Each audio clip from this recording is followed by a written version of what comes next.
vamos agora ter dois convidados da TOTUS aqui. Primeira pessoa vai falar sobre como a questão da jornada, da experiência do cliente começa desde o processo de concepção da parada, do design da parada, da inovação, e como isso influencia na jornada do cliente. Para falar sobre isso, palmas, por favor, Gustavo Oliveira.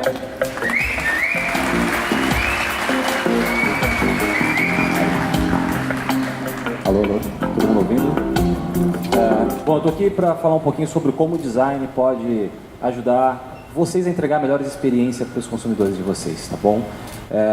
E como que a gente pode transformar de fato negócios com o Design Thinking, tudo bem? Eu venho aqui representando o UX Lab, que é o laboratório de inovação da TOTUS, tá? É um time destinado a pensar inovação olhando para os fatores humanos das pessoas, tá? Nós temos a missão de auxiliar a experiência da TOTUS, a criar produtos de fato com uma boa experiência.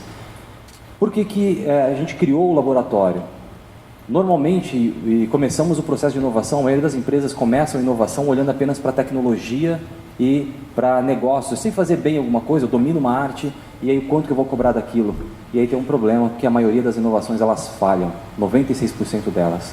Falham em quê? Falham em obter o retorno necessário. O retorno, sabe aquele bom e velho ROI, você fala assim, tem uma ideia aqui, essa ideia eu vou vender 1 milhão de unidades em tanto tempo, e não acontece. Por que não acontece? Porque nós esquecemos e removemos um elemento fundamental do processo de inovação, que são as pessoas. Se eu tiro a pessoa do processo de inovação, é extremamente complexo você pensar o que é inovação para essa pessoa. Tudo bem? E aí é onde está a inovação. Parece um canto muito pequeno, né?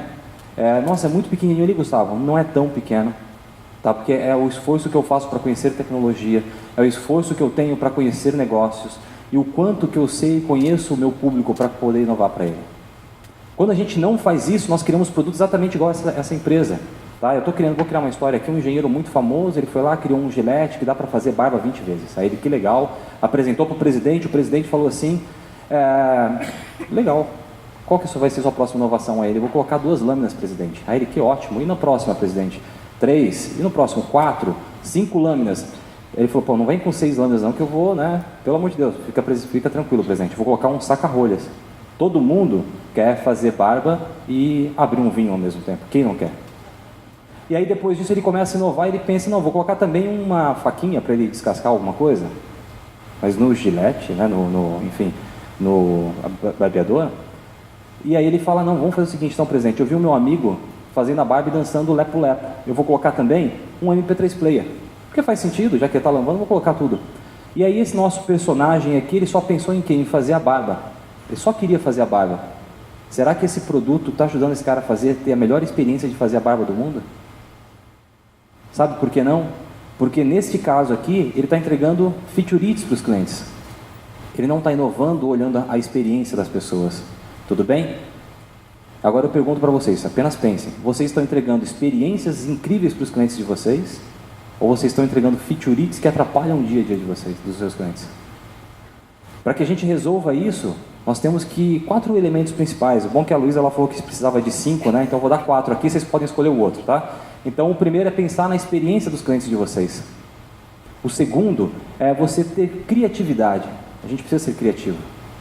O terceiro é você pensar e ter um espaço para colaboração, mas não só um espaço, pensar de fato. A cabeça tem que estar uma mente predisposta para colaborar.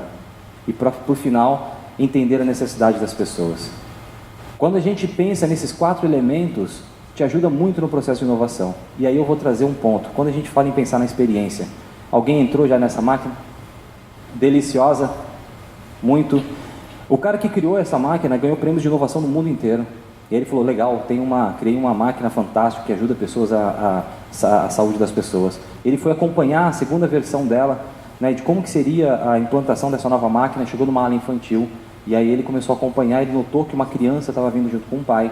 E aí o pai e a enfermeira falou, por favor, você precisa sair da sala que a gente vai fazer o exame, né? Então ele saiu e ficou acompanhando. E aí nisso o pai chegou muito tenso, chegou na porta do exame e falou, fulaninha, muita coragem, muita força que vai dar certo. E aí a menininha começou a entrar meio tensa, a enfermeira colocou ela na maca, né, para prender a criança, ela precisa ficar presa. E aí ela começou, a criança não conseguiu, ela ficou agitada, ela pegou o telefone, vamos chamar o anestesista, precisamos sedar a criança. Aí o cara falou, peraí, o que está acontecendo? E aí ele pensou, não, eu preciso resolver esse problema. E aí ele começou a perguntar, foi vasculhar e falou, não é normal, sempre quando tem uma criança, demora muito para fazer o exame, você leva aí 1 ano, 1 hora, por exemplo, né? Então de 30 minutos, um exame é a média de 1 hora, porque e aí nisso começou a demorar, acumulou fila, a experiência foi muito ruim. E aí o que ele fez? Ele não podia simplesmente mudar a tecnologia, ele tinha que ter criatividade para resolver esse problema. E aí ele criou o espaço da aventura, um espaço onde não tem mais um enfermeiro, e sim chega um personagem onde ele fala, olá marinheiro, vamos combater os piratas, e coloca um chapeuzinho na cabeça da criança, coloca na mão da criança e começa a caminhar.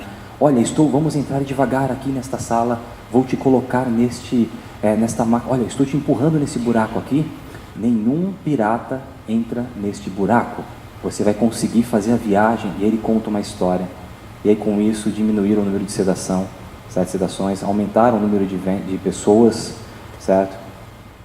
Ser criativo, você consegue pensar, talvez não preciso trocar tecnologia, tem que mudar tudo aqui na minha empresa. Talvez não, talvez você precisa ser mais criativo para resolver os problemas. Tá claro? Aqui são outros exemplos disso, tudo bem? E aí quando a gente pensa então em ter criatividade, eu vou passar aqui para vocês, a criatividade não é na forma como a gente resolve o problema. Eu vou passar um primeiro problema aqui para vocês. Pessoal, em números reais, 5 mais 5, eu vou contar 1, 2, 3, vocês podem responder junto, tá bom? 5 mais 5, 1, 2, 3, quanto dá? 10, muito fácil, né? Mas eu preciso que vocês sejam criativos, certo? Então, 5 mais 5 é 10. Mas eu dei possibilidade para que vocês sejam criativos? Agora vamos mudar. Quanto mais quanto eu chego a 10? Várias possibilidades, certo? Então a criatividade, ela começa onde? Onde eu formulo a pergunta. Se eu dou um espaço pequeno para você trabalhar, você não vai ser criativo. Tudo bem? E aí, por que isso? Muitas empresas, elas exatamente fazem inovação olhando para esse caminho. Você precisa ter um bom alinhamento. O alinhamento é o propósito de vida de vocês, certo? E a autonomia é, de fato, aquilo que a possibilidade que a empresa tem, que a pessoa tem para inovar. Quando você tem um alto alinhamento e uma baixa autonomia, é mais ou menos o que o seu líder fala para você assim, ó, precisamos atravessar o rio. Construa a ponte. Seja criativo na construção de uma ponte. E do outro lado, eu tenho uma alta autonomia, porém um baixo propósito, baixo alinhamento. Espero que alguém esteja trabalhando no problema do rio. Que problema do rio? O mundo dos sonhos é quando a gente trabalha lá no canto direito. Precisamos atravessar o rio. Descubram a melhor maneira. Quantas maneiras de atravessar o rio você consegue agora? Alguém consegue me ajudar? Voando, quem mais? Nadando, boia, tirolesa, balão, quantos mais? Então não existe uma única forma. Então quando você fala o seguinte, eu preciso criar um aplicativo para atender melhor meu cliente? Não, eu preciso atender melhor meu cliente. Aí eu vou descobrir se o aplicativo é a melhor forma. Aí eu vou descobrir se eu tenho que redesenhar meu processo. Eu vou descobrir se eu tenho que treinar melhor as minhas pessoas. Tá claro? Tudo bem? Então quando a gente olha aqui em espaço para colaboração, alguém lembra dessa época? Eu lembro, fazem 3 anos. Todo mundo ri, né? Brincadeira. Mas é que eu peguei minha filhinha e levei para a 3ª série.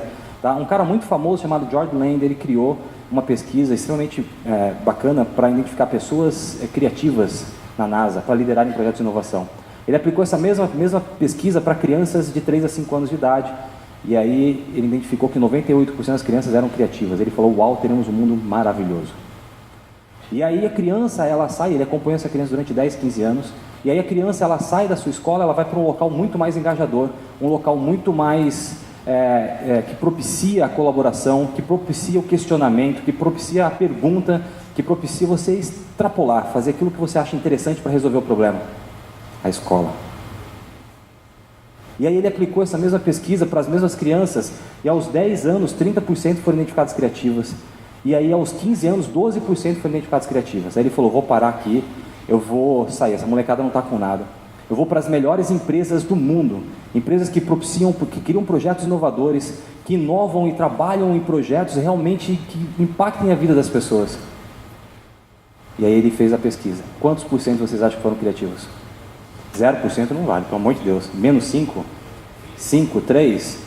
2% foram identificados criativos. E aí ele começou a ficar preocupado, ele falou, meu Deus, que mundo é esse? A conclusão da pesquisa é que a gente aprende a não ser criativo com o tempo. A gente aprende desde a escola, quando você levanta a mão, aí o seu amiguinho fala, ai que burro, dá 0 para ele, professora. Acabei de podar o processo de questionamento de uma criança no principal momento de formação do caráter dela. Ou senão eu entro no meu mercado, ou senão meu professor de faculdade fala assim, seja criativo e responda essa questão, 5 mais 5. Será que é a melhor forma? Nós não aprendemos a questionar, nós aprendemos a solucionar problemas, muitas vezes de forma burra. Tudo bem?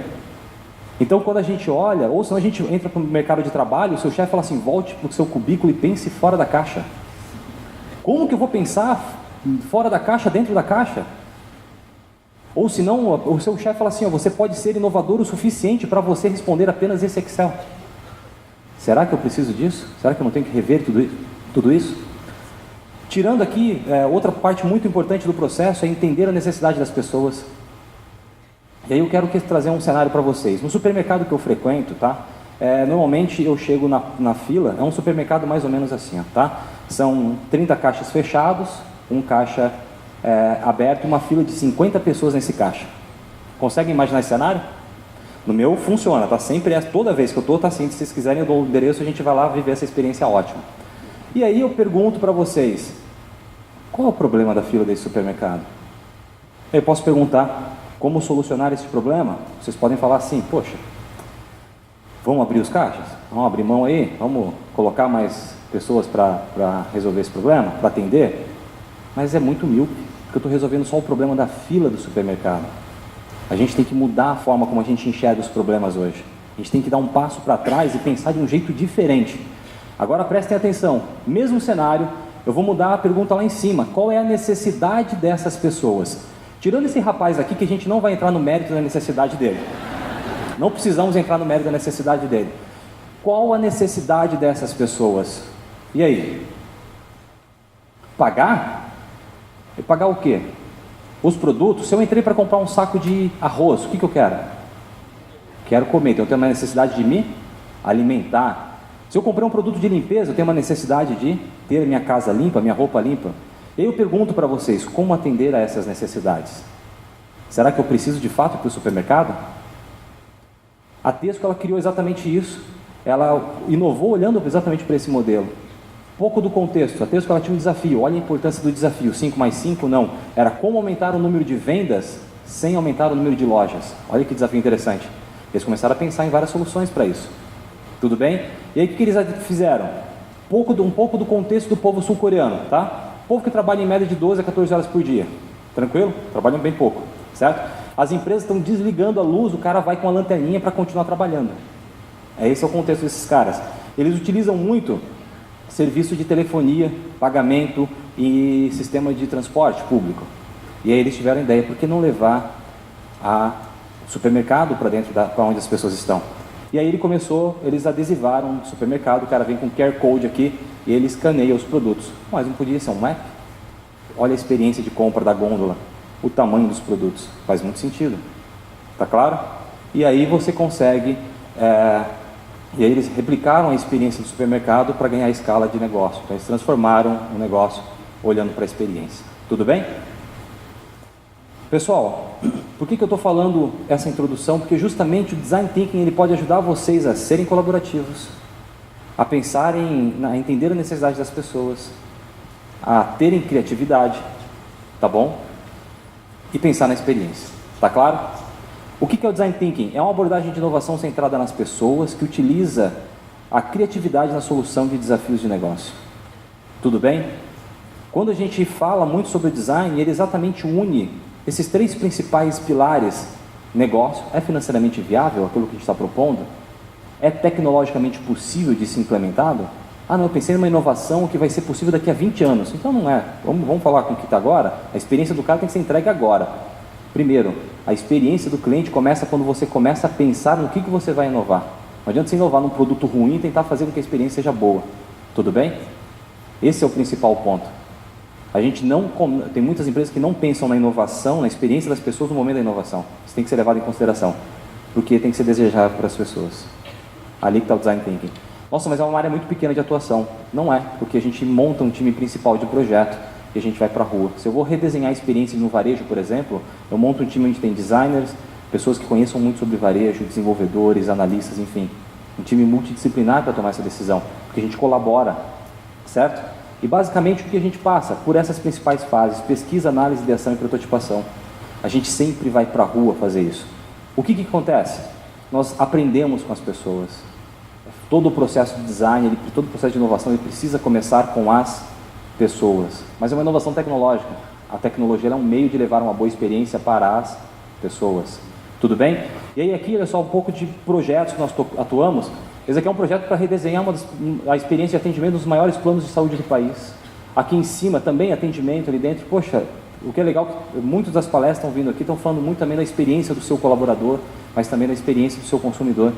A gente tem que pensar na experiência de todas as pessoas, tudo bem? Isso é importante, tá? Então a gente tem que entender de fato os problemas. Como que a gente entende? Nós podemos entrevistar. Em alguns casos nós usamos uma técnica de shadowing, que é observar o que a pessoa faz. Em outros casos a gente participa, coloca a mão na massa para ver se exatamente a pessoa está fazendo aquilo que ela realmente falou que faz. Tudo bem? E aí depois a gente volta para TOTOS e começa a encontrar padrões. Como que a gente encontra padrões? Tem diversas formas de analisar o nosso processo. Então tem vários modelos. Na foto de cima ali é uma jornada, nós chamamos de Blueprint, uma ferramenta extremamente técnica. Eu peço para quem quiser aprender mais depois ou trocar figurinhas, eu estarei por aí. É um blueprint de serviço, basicamente na linha de cima é todo o ponto de contato que um cliente tem com uma empresa, e embaixo todo o backstage, tudo aquilo que o cliente não vê, mas que faz e impacta a experiência do cliente. E é assim que a gente começa a mapear a experiência dos consumidores. Qual é o ponto de contato? Com quem que ele fala? Quais as barreiras que ele encontra? Existem questionamentos durante essa etapa? Como é que a gente consegue resolver isso? Tudo bem? Depois disso, a gente não pode criar achando que a gente sabe tudo, e a gente não sabe tudo, e a gente precisa colaborar. Como que a gente colabora? Em sessões de cocriação, trazendo o cliente para dentro do nosso processo. O cliente, ele colabora, nós não só aprendemos com ele, como nós colaboramos com eles. Ele colabora com a gente, e a gente começa a aprender o tempo todo. Tudo bem? Ah, mas eu preciso trazer uma pessoa que conheça muito, a gente convida a pessoa também. Então trago muitas pessoas para o processo de colaboração, processo de inovação. Só assim vai ter mais impacto, vai ser mais assertivo no processo. Tá bom? E quando a gente fala, e aí depois a gente volta, compila um pouco as ideias, então é um momento que a gente discute bastante. Aqui em cima é foto do time de design, nosso laboratório. Temos um laboratório hoje de quase 200 metros quadrados aqui em São Paulo. Está destinado a pensar inovação centrado nas pessoas, tá bom? E a TOTOS ela vem investindo muito nisso, pensando nisso. Então já temos mais de 30 pessoas trabalhando nesse projeto, em projetos de experiência dentro da TOTOS, só voltado à experiência do consumidor, dos nossos clientes. Tudo bem? E aí o time trabalha analisando, vendo viabilidade técnica e econômica, e aí a gente prototipa. Como que é o processo de prototipação? É muito rápido, é muito barato. Aqui embaixo, então tem uma parte tecnológica, então aqui eu estou prototipando alguns IoTs, internet das coisas, sensores conectados, para ver como é que esses sensores vão interagir com as pessoas e qual é o impacto disso na vida das pessoas. Tudo bem? Mas a gente tem que falar sobre experiência. Então tá bom, aqui embaixo, aqui em cima, é um evento que nós redesenhamos a experiência, um evento para 3.000 pessoas que tinha um NPS que era mais 42, depois desse redesenho foi para um NPS de mais 86. Desculpa, mais 46 para mais 82. Tudo bem? De novo, testamos várias ideias desse evento na canetinha, no copinho descartável. O protótipo tem que ser barato, ele tem que ser rápido, ele tem que ser eficiente. Tudo bem? Aqui do lado, há um projeto que estamos trabalhando ainda para repensar a experiência dentro de uma loja, de um vestuário. Como é que a pessoa vai comprar uma roupa no futuro? Como que a gente consegue ajudar a experiência? Fomos para a rua validar isso. Tudo bem? E aí, quando a gente olha, então, a gente sempre valida com os nossos clientes reais. Tudo bem? Esse aqui é um projeto secreto que a gente está fazendo, a gente não pode contar sobre ele. Brincadeira. Na verdade, é um projeto, nós temos algumas iniciativas de carreira técnica, então era uma abertura dessa campanha, mas a gente aproveitou para validar nossas hipóteses com todo cliente que passa lá dentro, tudo bem? Mas assim a gente valida rápido os nossos clientes, tá? Protótipo rápido, testa, seja eficiente, seja veloz, pare de fazer PPT, monte protótipo e vá validar o protótipo com o seu cliente, fique próximo dele. Eu não sei se meu cliente vai gostar, pergunta para ele, monta um protótipo, vai rápido para a rua.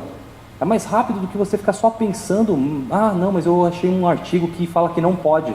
Será que não pode? Vai lá e testa de novo. Coloque à prova aquele artigo que você leu. Tudo bem? E aí, para finalizar, Eu quero trazer uma frase do Dave Gray, A Empresa Conectada, é um livro ótimo, que ele fala bastante sobre experiência também. Ele fala o seguinte: o lucro não deve ser o motivo para o que a empresa exista, e sim o resultado. A empresa, ela precisa de um propósito: agregar algum valor na vida do seu cliente. E aí eu pergunto para vocês, qual é o valor que você gera para os seus clientes? Qual é o valor que a sua empresa está gerando para os seus clientes? Tudo bem? Pessoal, para finalizar eu tenho 30 segundinhos. Nós começamos esse laboratório extremamente pequeno, tá? Há 4 anos fizemos mais de 150 projetos. É possível vocês fazerem isso nas empresas de vocês. Tudo bem? Hoje, muitas empresas procuram a gente, vocês podem nos ajudar para implementar um laboratório também. E aí estamos começando a levar para os nossos clientes também essa experiência de como que nós pegamos em vários projetos. Levando isso para ajudar outras empresas a transformarem os seus negócios e criarem experiências que impactem pessoas. Bem, muito obrigado. Aqui estão os meus contatos. O Gustavo e o Abner também trabalham junto comigo. Estamos aqui no evento. Qualquer dúvida, estamos à disposição. Muito obrigado.